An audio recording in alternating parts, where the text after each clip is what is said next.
लेकिन हम उमर साहब को सिर्फ ये याद दिलाना चाहते हैं कि आपने इलेक्शन 370, 35A, स्टेटहुड, इन सारी चीज़ों पर लड़ा था। इससे साफ जाहिर है कि उमर अब्दुल्ला साहब बीजेपी के हाथों में ही खेल रहे हैं। समझ में नहीं आता उनको कोई कैसे बताए। अगर अमित शाह जी का गला सूख गया कहते कहते कि मैं स्टेटहुड वापस दे रहा हूँ, प्राइम मिनिस्टर ने भी कहा, तो उमर साहब क्यों वही चीज़ उनको आगे मांगने के लिए कह रहे हैं? इसका मतलब 370 की जब बात करने के लिए वो तैयार नहीं, 35A की बात करने के लिए तैयार नहीं, तो वो एक तरफ से आई वॉश है। कुछ लग रहा है कि कोई खिचड़ी पक रही है या पक्की हुई है पहले से ही एनसी और बीजेपी के बीच। सेंटर को वैसे भी statehood as per supreme court directions आज नहीं तो कल देना ही है। तो उमर साहब just wants to be counted in martyrs. कि आप सब ने देखा कि कल से जो हमें अखबारों के ज़रिए, सोशल मीडिया के ज़रिए खबरें मिल रही हैं कि जो उमर साहब की सरबराही में सरकार बनी, उन्होंने अपनी कैबिनेट मीटिंग में एक रेजोल्यूशन पास किया है जिसमें सेंटर से स्टेटहुड रेस्टोर करने के लिए कहा गया है। और ये भी खबरें गश्त कर रही हैं कि आप उमर साहब यूनियन गवर्नमेंट से टाइम सीक कर रहे हैं ताकि वो कैबिनेट की रेजोल्यूशन का जो ड्राफ्ट है, जो उसमें मुतालबा किया गया है स्टेटहुड रेस्टोर करने का, he can put it to the central government. उनका हक है वो कुछ भी कहें, कुछ भी पास करें।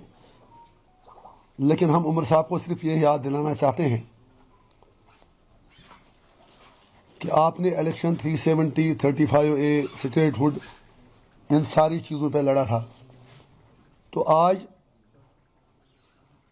जो ये खबरें आ रही हैं कि सिर्फ स्टेटहुड को लेकर आपने रेजोल्यूशन पास कैबिनेट में किया है, तो इट इज़ वेरी पेनफुल।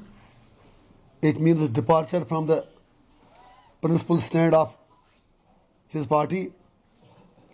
इससे साफ जाहिर है कि उमर अब्दुल्ला साहब बीजेपी के हाथों में ही खेल रहे हैं। समझ में नहीं आता उनको कोई कैसे बताए। अगर अमित शाह जी का गला सूख गया कहते कहते कि मैं स्टेटहुड वापस दे रहा हूँ, प्राइम मिनिस्टर ने भी कहा, तो उमर साहब क्यों वही चीज़ उनको आगे मांगने के लिए कह रहे हैं? अच्छी बात है वो कहें, हमें कोई ऑब्जेक्शन नहीं है, बिल्कुल हम उनके साथ हैं। लेकिन वो आधी चीज़ ही क्यों कह रहे हैं? सिर्फ वही क्यों कह रहे हैं जो बीजेपी देने को तैयार है?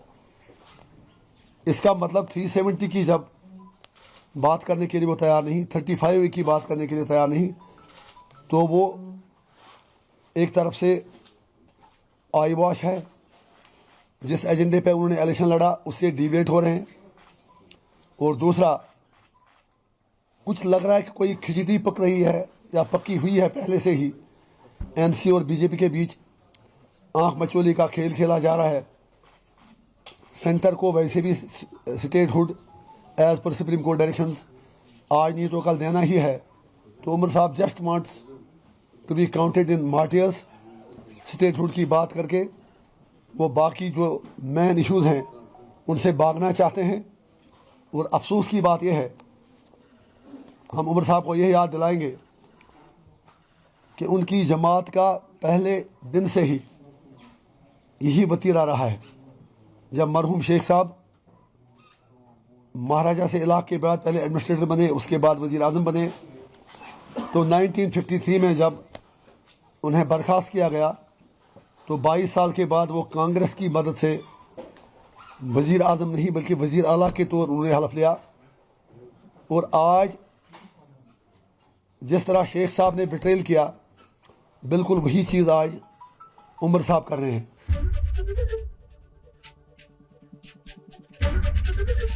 एबीपी गंगा, खबर आपकी, जुबान आपकी।